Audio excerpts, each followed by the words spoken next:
All right, welcome back to the Conviction Fiction, the podcast where we confront the narratives that shape our understanding of life after incarceration and rewrite them together.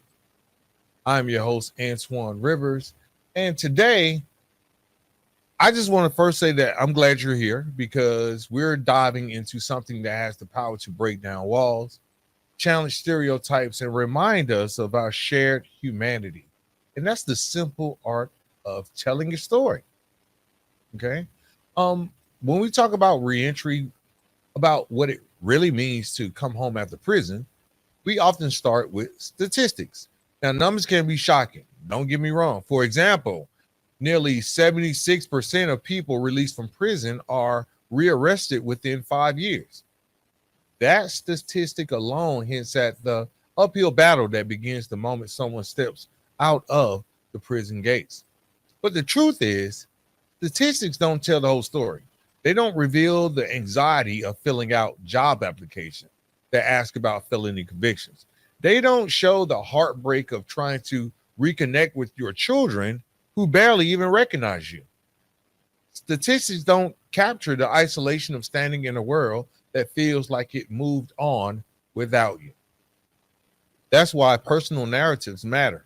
Sharing stories, honest, unpolished, vulnerable stories, has the power to transform how we see one another. It bridges the distance between us and them, and it helps us understand that reentry is not just about policy. It's about people, their dreams, their setbacks, and their hope to belong. So today we're going to explore why these stories matter, why they matter the most, and challenge those misconceptions and how listening can be the first step towards change. Let's get into it. This is the Conviction Fiction.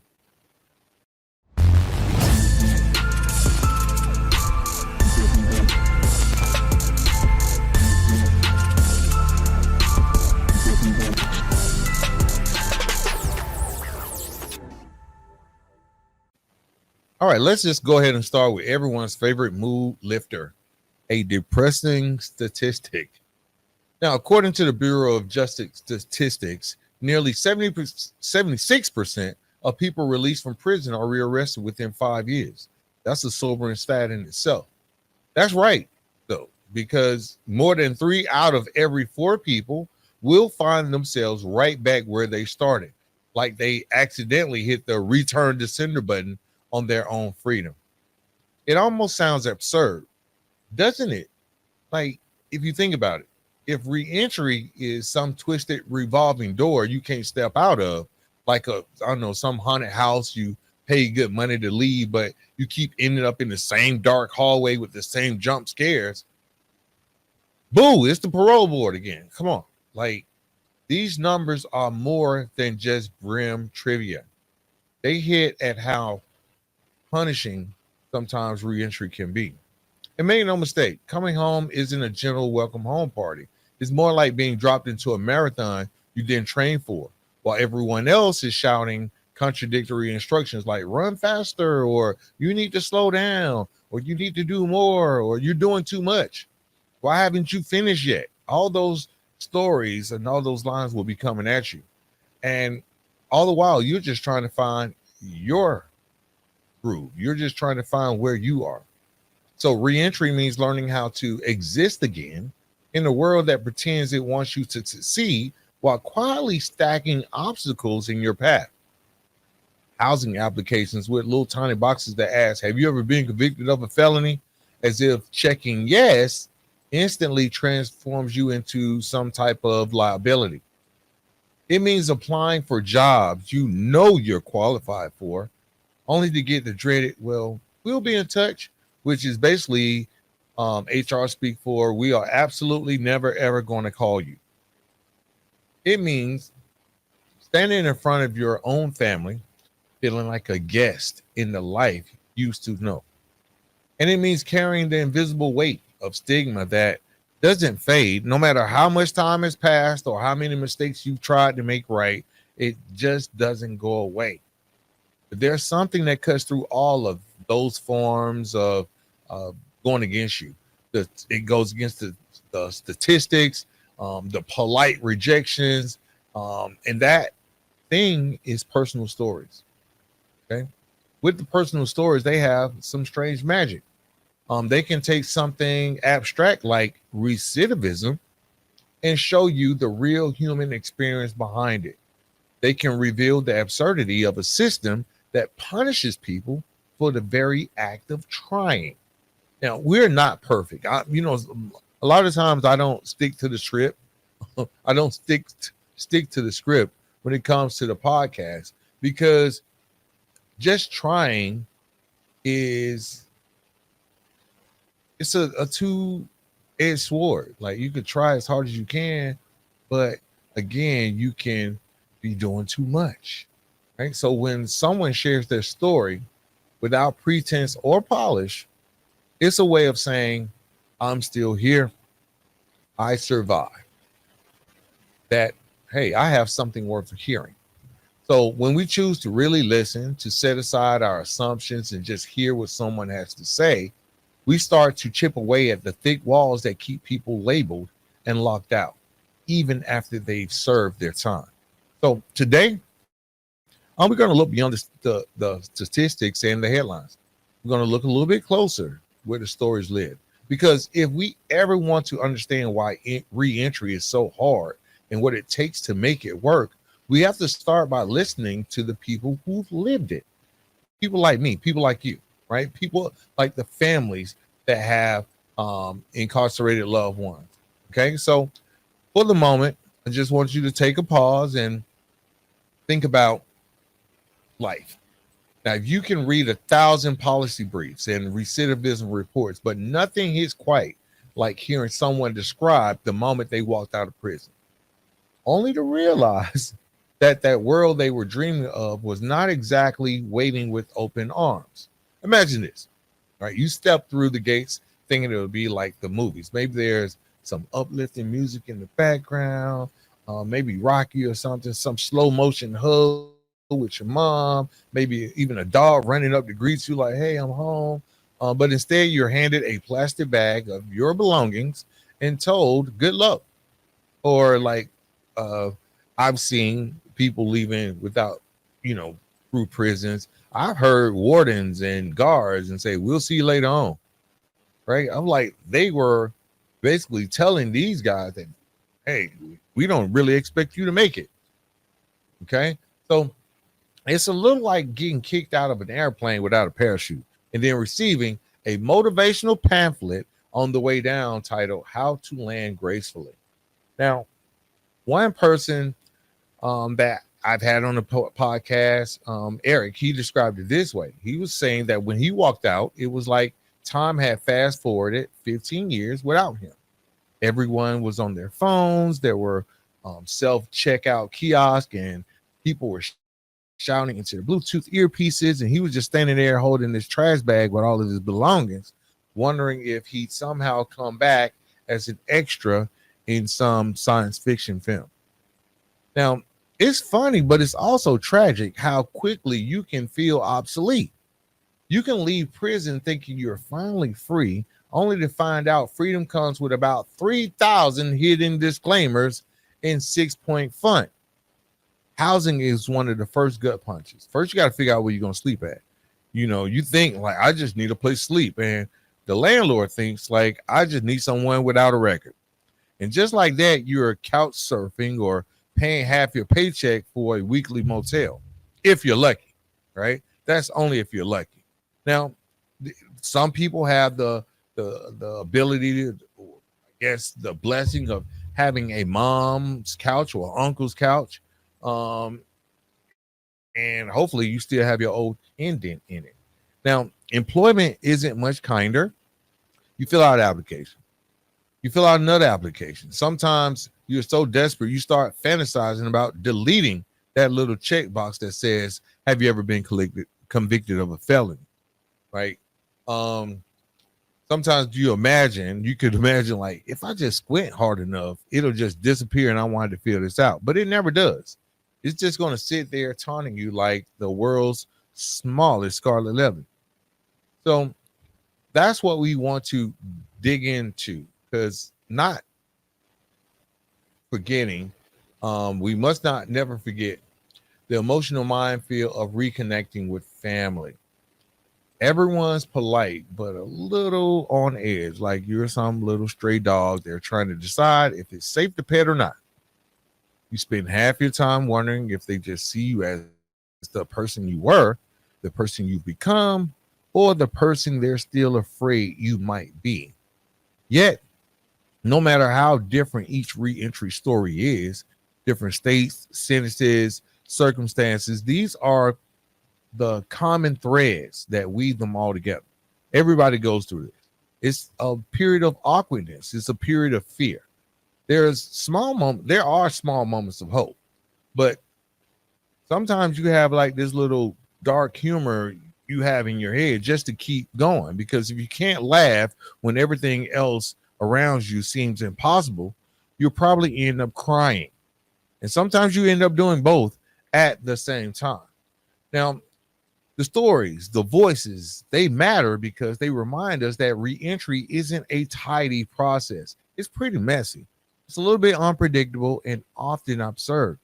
It's a reminder that no one should have to navigate this alone, and that behind every statistic is a real person trying to start over. And I'm going to pause right there because it's very important to understand that this is what this podcast is about.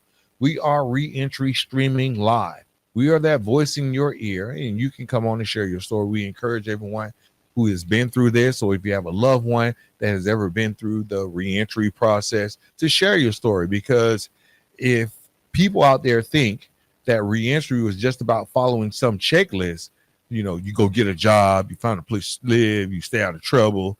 Think again. It's more like trying to assemble IKEA furniture blindfolded with half the pieces missing and someone yelling in the back, hurry up. And that's why telling your story without sugarcoating or apologizing is very essential. It's the only way we can begin to understand what reentry really feels like and what will make it better for future generations. Most people don't wake up in the morning thinking about this. You know what? Today, I'm going to challenge all my assumptions about reentry. I'm going to challenge all the assumptions I have about my son getting out of prison or my boyfriend get out of prison. I'm going to challenge all of those assumptions. They don't wake up like that. It usually takes hearing someone's story unfiltered to realize what the ideas we carry around about criminals and rehabilitation are about as accurate as a late night infomercial, right? Go buy that sleep pillow, whatever that sleep pillow bed or whatever, right? Here's the magic of storytelling. It basically kicks down the door on those stale stereotypes and shouts, hey, pay attention to me. This is what it's actually like. Because let's face it, a lot of folks still believe that if you went to prison, you must have a built-in villain monologue ready to go at any moment, like you're about to, like, I don't know, twirl your mustache or pull at your beard and confess that you are about to take over the world. But most reentry stories are far less cinematic and far more human. They're about people who made mistakes, sometimes huge ones, and then they did something extraordinary. Not only did they survive, they also grew and they tried to come home. So when you hear these stories, it becomes harder to cling to the convenient labels like ex-con doesn't start feeling like it fits when you're listening to someone talk about how it felt to hug their child after 10 years, or in my case, walk my daughter down the aisle in her wedding. Okay. We don't talk about how humiliating it was to stand in line at a halfway house, clutching a paper cup of instant coffee. So sometimes, laughter, it can become a survival mechanism because if you don't laugh at the absurdity, you probably scream. Like the person that told me that after serving a whole decade, they came home and the biggest culture shock wasn't smartphones. It was trying to figure out how to pay a bill online. They just didn't know how to do it. They said that it felt like an old man yelling at a cloud, except the cloud was the internet, and it was winning. This is why telling your story matters so much. It lifts the conversation out of abstract policy debates and plants it squarely in lived experience. And that's what's most important. That's what this podcast is all about. Because we can argue about recidivism rates all day or public safety all day. It's a lot harder to dismiss someone when they're sitting across from you telling you, I just want a chance to do better. I just need someone to believe that I can do better. Stories also create community. When one person shares their experience, it gives someone else the courage to step up and say, hey, yeah, me too. I went through that. I know exactly what you're talking about. In a world determined to treat returning citizens like cautionary tales, storytelling flips the script. It shows that redemption is possible, that failure isn't the end, and that humanity does evaporate. And it tells that failure isn't the end, and that humanity doesn't evaporate just because you serve time. And there's a quiet power in that. It reminds us that resilience isn't always glamorous. It's often awkward, painful, and darkly funny. Like when you realize your prison ID gets you a discount on public transportation, but not on anything you actually want. Like, sorry, sir, no discounts at the grocery store, but hey, at least you can ride the bus for cheap, right? When people hear these stories, they start to get it. They begin to see that reentry is more than a checklist or a second chance. It's actually a daily act of courage. And I'm going to stop right there because it takes courage to get up in the morning and realize that you can, make a difference, that you can realize that you can get up, go to work and provide for your family, especially after doing so much time, right? A willingness to keep showing up, no matter how many times the world tried to shove you back into a box that you no longer fit. And that's why it's important for you to share these experiences because it's transformative, guys. I don't know how many times I can say it. I mean, when you shine a light on the truth, even the ugliest parts, you help build a path forward. And maybe, just maybe, you can inspire someone else to walk in it with you. And that's what this show is about. So let's do a quick thought experiment, guys. When you hear the word reentry, what pops into your head? I'm gonna let you think about that. When you hear the word reentry, what pops into your head? Is it something uplifting like a phoenix, like rising from the ashes, or is it more like a rerun of a bad reality show like ex-cons, they're back and probably screwing up? Catch us next week. What pops in your head when it comes to reentry? So let's be honest. Most of us have picked up a few of these cliches along the way. Society does a great job pumping them into our brains like an endless infomercial nobody asked for. Prison is definitely bad. That's the narrative that has been pushed on society. So if you've been to prison, you came from a bad place. And that's where it gets tricky, because if you don't pause to challenge these stories or these narratives, they start to feel true by default. You hear the same line over and over and over. People don't really change, or they'll just end up back inside. And after a while, it's like your brain is running on autopilot, where you are basically saying judgment mode is activated. This is why empathy isn't a warm, fuzzy hobby. It's a radical act, because it requires you to stop assuming you know everything about someone and instead say, tell me your story. Help me to understand. Okay? And this isn't always comfortable. Listening to real reentry stories can feel like someone pulling back a curtain you rather keep closed. Like, ooh, I ain't signing up for that. You might learn that that person you were taught to fear has more in common with you than you'd care to admit. They are people like, they want stability. They want purpose, maybe a chance to make their grandma or their grandpa proud. They want those opportunities. And sure, some parts of reentry are so absurd you almost have to laugh. Like when you hear about the guy who got out after 20 years and thought TikTok was the sound the clock made. Or the woman who walked into a grocery store, found in front of 87 brands of yogurt, and she's like, prison prepared me for many things, but Greek yogurt overload was not one of them. Right? These are real stories. I can remember I went to the store and it was like so many bags of chips. I was like, who needs this many bags of chips? I mean, there's a whole like row in Publix or Kroger, anywhere you go. It's a row of chips, bro. A row of them.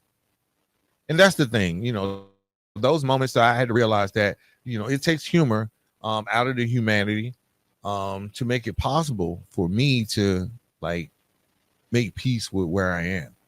Um, just having humor will snap you out of your comfortable distance and remind you that this could be your brother, your neighbor, or even you. Okay. Now, empathy first is how we start to build those bridges, real sturdy ones. I'm not talking about shaky bridges. We're talking about real sturdy bridges that don't collapse the second someone makes a mistake, because mistakes will be made. It's easy to root for the underdog in a feel-good movie where everything works out in 2 hours. It's much harder when you realize real life doesn't tie itself up in a tidy Hollywood ending.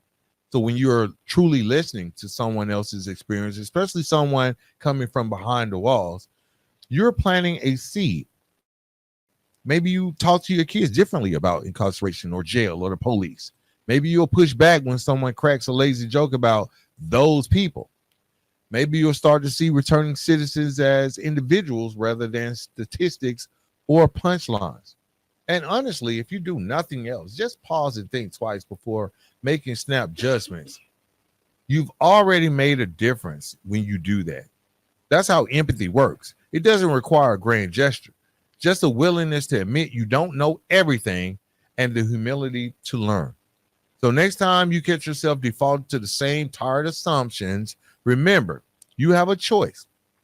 You can keep replaying the same old soundtrack of judgment, or you can press pause, listen, and maybe, even just for a split second, you might hear something real.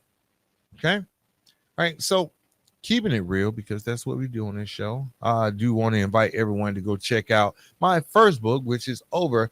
I always get this messed up. It's over to my left shoulder right here. The Conviction Fiction. You can find it on Amazon. It is out. And then don't forget to check out my new book, which is entitled No Turning Back. Okay, the journey home and the path within. Go check it out. This reentry stuff, I know it sounds like an exhausting obstacle course, and you might be right, because it is. It's basically like American Ninja Warrior, except the prizes are things most people take for granted, like housing, like a job, like a relationship, the chance to walk down the street without everyone clutching their purse when they see you. All of that is about reentry, because we have feelings about that. Like, oh, I wonder this lady think I'm going to snatch her purse or something. Here's the good news, though, guys. You don't have to single-handedly fix the criminal justice system to make an impact. You don't need a law degree. You don't need a trust fund or the free time of a retired billionaire philanthropist. You just need to give a damn and be willing to do something about it, right? Come on the show. Start your own show. Do what you can actually do. Starting today, it doesn't require you to quit your job and become a full-time reentry crusader. Let's break it down what you can do today. First, let's start by volunteering your time. Local reentry programs are always looking for people to help with job readiness workshops, tutoring, and mentorship. You don't have to be an expert, but if you have been through reentry or about to go through reentry, you just have to show up and treat folks like human beings. And that experience that you already have could be a godsend. I know it's a radical concept. I know. Just volunteer your time. Now, you can also donate if you can. Even a small monthly contribution helps organizations keep the lights on and provides crucial services. Think of it as a subscription to empathy, like, I guess, Netflix or something, before giving people a fair shot. More importantly, use your voice. Talk to your family, talk to your friends, your coworkers, especially that one uncle who still insists everyone in prison is just getting what they deserve. You might not change his mind overnight, but planting that seed does matter. And you also want to educate yourself. Learn about the policies that make reentry harder, like how laws that bar people from housing and employment, and support reforms that actually help people rebuild instead of setting them up to fail again. Now, there are some organizations out there doing incredible work. Want to give a shout out to Focus 21 Foundation. Also, shout out to Dream Builders, New Jersey in the building. Um, Beyond the Chains, New York representing. Teams on Point here in Atlanta. One More Question here in Atlanta. And they've been in the trenches for years, helping people find their footing after incarceration.